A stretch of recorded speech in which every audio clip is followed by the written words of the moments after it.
Jai Hind, dear learners. Welcome back to online classes of study journey, which are started as an initiative of your one and only Shri Ram Public School. And as you know, here we are discussing about decoding your NCRTs of subject history.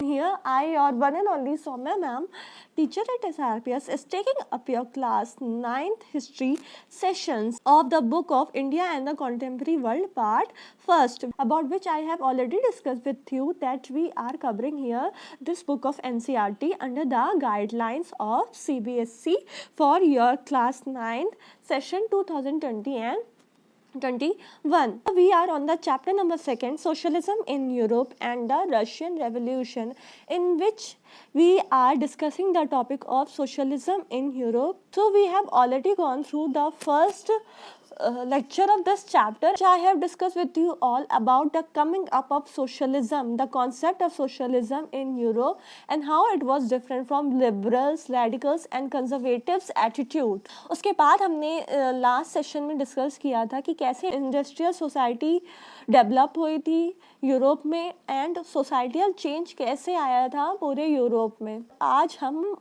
को आगे ले जाएंगे. We will move a bit forward in this chapter. So the topic that first of all we are going to cover up in our today's session is the coming of socialism to Europe. कि कैसे socialism जो है वो Europe में आया था, socialism का concept वो कैसे यूरोप में आया था.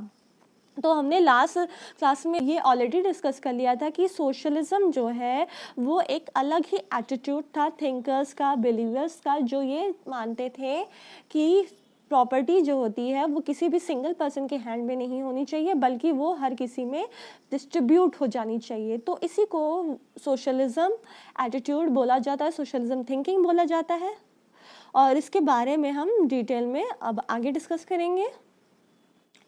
So students, be very keen in studying this chapter, as this chapter is one of the most important chapter of your book and will obviously carry a good deal of marks in your examination. So let us move forward. Mid 19th century तक socialism का new dawn जो है, new time period, वो पूरे Europe में आ चुका था. बहुत सारे लोग जो है वो सोशलिज्म के बारे में जानने लगे थे. वाइड स्प्रेड मूवमेंट होते थे जगह जगह पे, जिससे कि ये सोचे कि सोशलिज्म के बारे में जो लीडर्स होते थे वो इसके बिलीव्स और आइडियाज़ कॉमन पीपल तक पहुंचा रहे थे. तो सोशलिस्ट को बहुत ज़्यादा टाइम नहीं लगा था अपने इस आइडिया, इस नोशन को लोगों तक पहुंचाने में. बहुत ही कम समय में मिड 19th सेंचुरी में ही ये सोशलिज्म का आइडिया जो है वो बहुत ही ज़्यादा लोगों तक फैल चुका था. अब हम देख लेते हैं कि सोशलिज्म के चीफ कैरेक्टरिस्टिक्स क्या होते थे, कैसे सोशलिज्म का एटीट्यूड जो है बाकी थिंकर्स, लिबरल, कंजर्वेटिव्स और रेडिकल से अलग होता था. सोशलिज्म का कॉन्सेप्ट जो होता था, जैसे कि अभी स्टार्टिंग में ही मैंने इस लेक्चर में आपको बताया है कि वो अलग ही कल्चर होता था, जिसमें कि जो लीडर्स होते थे, जो थिंकर्स होते थे, जो रेवोल्यूशनरीज होते थे, वो प्राइवेट प्रॉपर्टी के अगेंस्ट हुआ करते थे. वो हमेशा से इस बात को अपोज करते थे कि जो प्राइवेट प्रॉपर्टी है वो किसी फ्यू पर्सन के हाथ में रहे. मानते थे कि प्राइवेट प्रॉपर्टी ही रूट है सारी इलनेस की. तो वो ये चाहते थे कि जो भी एक पर्सन, सिंगल इंडिविजुअल अगर प्राइवेट प्रॉपर्टी रखता है तो उसको ये नहीं करना चाहिए, बल्कि कॉमन पीपल में डिस्ट्रीब्यूट कर देना चाहिए. क्योंकि प्रॉपर्टी अगर सिंगल पर्सन के हाथ में रहेगा तो वो अकेला वो रिच होता जाएगा, और जो कॉमन पीपल हैं, जो उसके साथ वर्कर्स हैं, जो कड़ी मेहनत कर रहे हैं इंडस्ट्रीज़ में, उनको कोई भी बेनिफिट नहीं मिलेगा. तो मेन जो है वो कॉन्सेप्ट सोशलिज्म का यही था कि कैसे प्राइवेट प्रॉपर्टीज़ को सारे लोगों में, जितने भी इंडस्ट्रियल वर्कर्स हैं, लेबरर्स हैं, उसमें डिस्ट्रीब्यूट कर दी जाए. और इस थिंकिंग को कौन सपोर्ट करता था? ऑब्वियस सी बात है, सपोर्ट करने वाले कोई और नहीं बल्कि लेबरर्स, कॉमन पीपल होते थे, जो कि मैक्सिमम पॉपुलेशन बिलोंग करती थी एक कंट्री में. सभी को पता होगा कि प्राइवेट प्रॉपर्टी रखने वाले तो एक दो ही पर्सन होंगे कंट्री में, पर जो मैक्सिमम पॉपुलेशन होती है वो हार्ड वर्किंग पीपल की होती है, लोअर क्लास के पीपल की होती है, लेबरर्स की होती है. तो इस तरीके से जो है इस कॉन्सेप्ट को सपोर्ट करने वाले ज़्यादा मात्रा में लोग थे, बल्कि इस कॉन्सेप्ट को अपोज करने वाले लोग बहुत ही कम हुआ करते थे. और सोशलिज्म के कंसेप्ट में जो मेन रिवोल्यूशनरीज थे, जैसे कि अभी तक हमने पढ़ा बहुत सारे रेवोल्यूशनरीज आते थे, जैसे कि गुस्सेपी मैज़ीनी भी एक रेवोल्यूशनरी थे जिन्होंने बहुत सारा रेवोल्यूशन आया था. वैसे ही कई सारे सोशलिस्ट पर्सन थे. सोशलिस्ट कौन होते थे? सोशलिस्ट वो पर्सन होते थे जो सोशलिज्म के कॉन्सेप्ट पे बिलीव करते थे. तो इसमें जो है वो बहुत ही ग्रेट नेम्स हैं बहुत सारे सोशलिस्ट पीपल का। तो उसी में से एक पर्सन थे जिनका नाम था Robert Owen, and he was born in the year 1771 and died in the year 1858।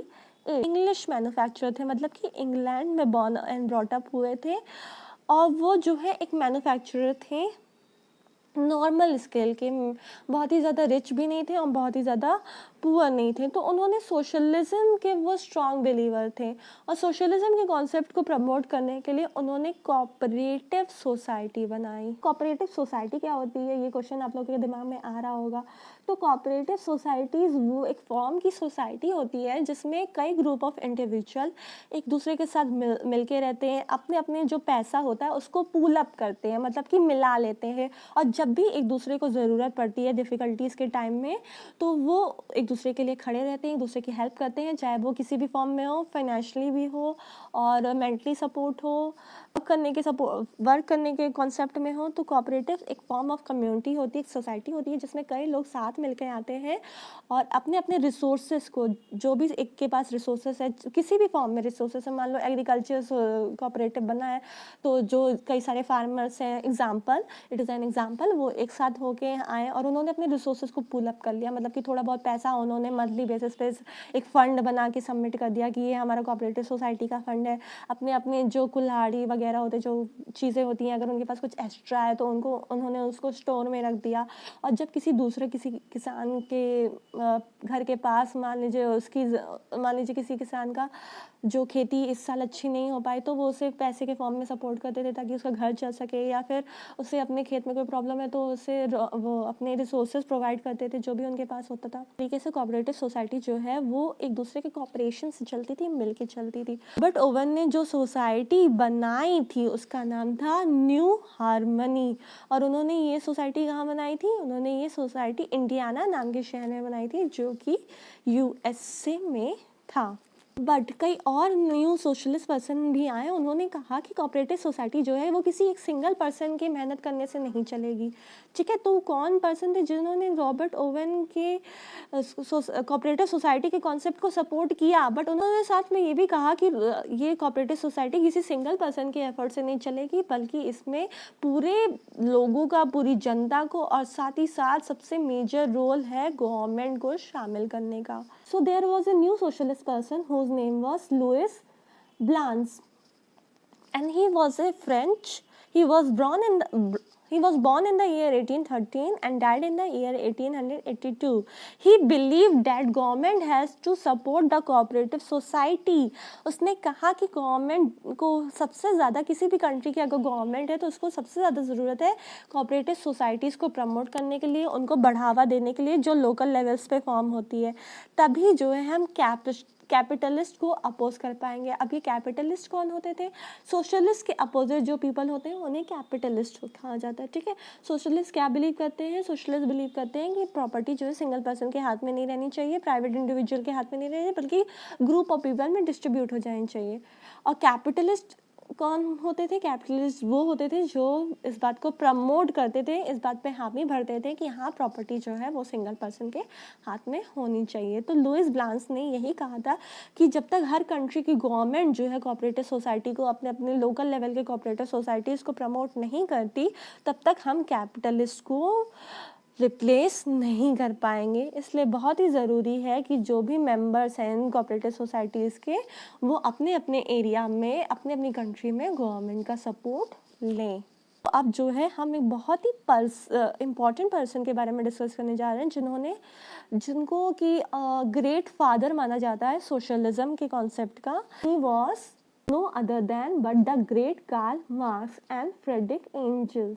तो कार्ल मार्क्स का बहुत ही इम्पॉर्टेंट रोल रहा है सोशलिज्म के कॉन्सेप्ट को पूरी दुनिया तक पहुंचाने के लिए। द मैसेंजर या हार्बिंगर मान सकते हैं जिन्होंने सोशलिज्म के कॉन्सेप्ट को पूरे यूरोप में फैलाया और बाकी पार्ट ऑफ द वर्ल्ड में भी ले गए। ओके, तो Karl Marx was born in the year 1818 and he died in the year 1883. He, along with his very good friend Friedrich Engels, who was born in the year 1820 and died in the year 1895, These together two people, Karl Marx and Friedrich Engels, they strongly opposed the capitalist on the open ground.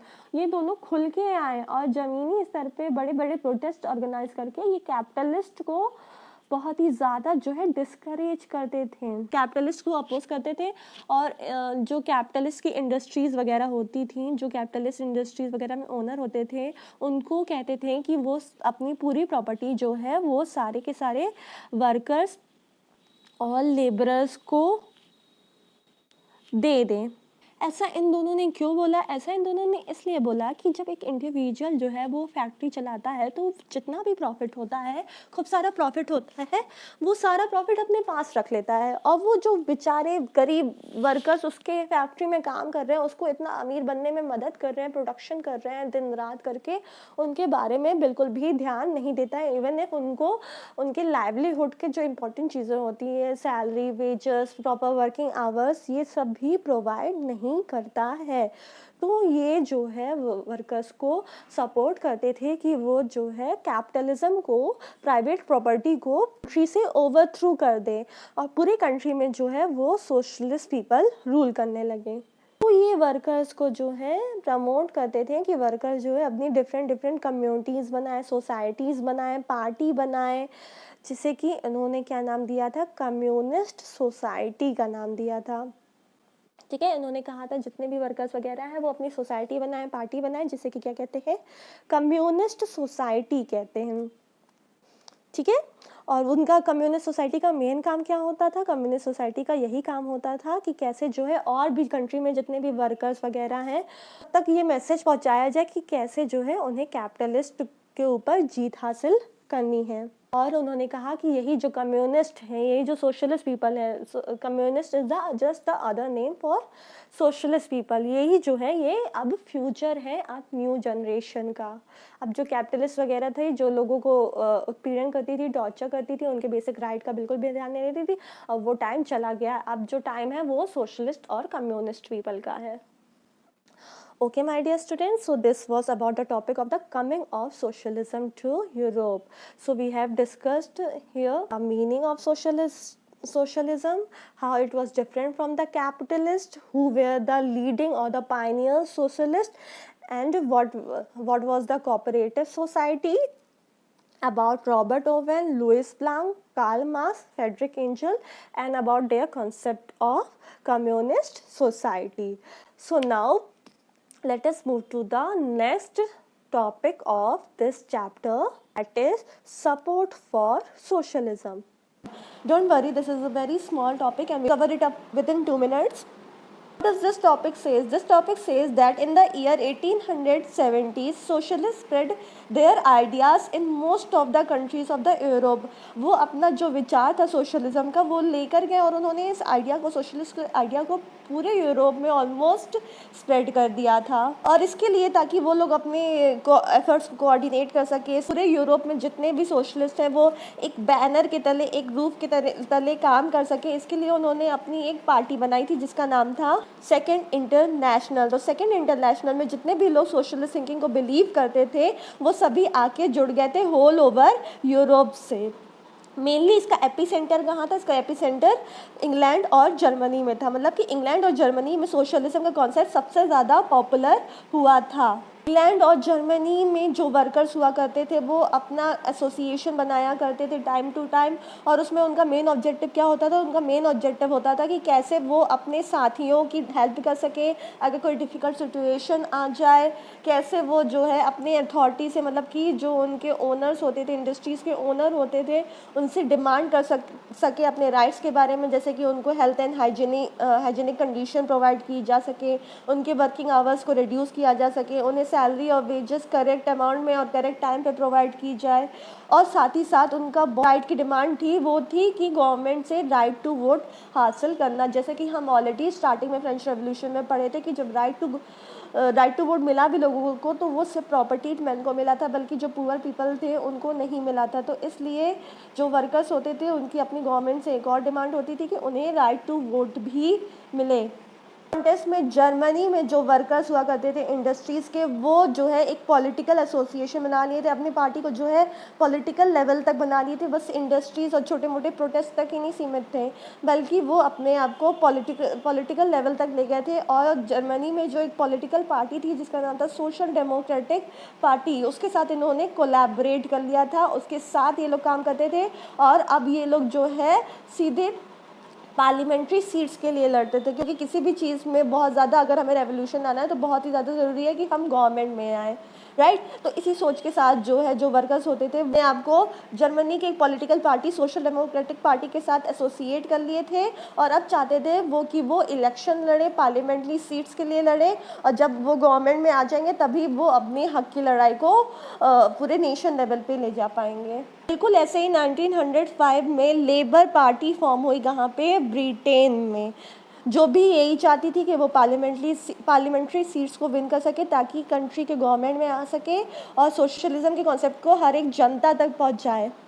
और France में जो एक party form हुई थी political level पे, उसका नाम था सोशलिस्ट पार्टी। बट 1914 तक जितनी भी ये पार्टीज फॉर्म हो रही थी, socialist democratic party, labour party और सोशलिस्ट पार्टी, फ्रांस में ये पार्लियामेंट्री सीट नहीं जीत पाई थी, बल्कि कंजर्वेटिव्स और लिबरल इन पे हमेशा हावी रहते थे। जो भी गवर्नमेंट इन कंट्रीज़ पे, चाहे वो जर्मनी हो, चाहे वो ब्रिटेन हो, चाहे वो फ्रांस हो, चाहे वो यूरोप की और बाकी सब कंट्रीज़ हो, वहाँ पे किसकी गवर्नमेंट चल रही थी, वहाँ पे कंजर्वेटिव्स और लिबरल की ही गवर्नमेंट चल रही थी। सोशलिस्ट पीपल अभी तक इतने स्ट्रांग नहीं हो पाए थे कि वो गवर्नमेंट में अपना एक होल्ड बना पाए।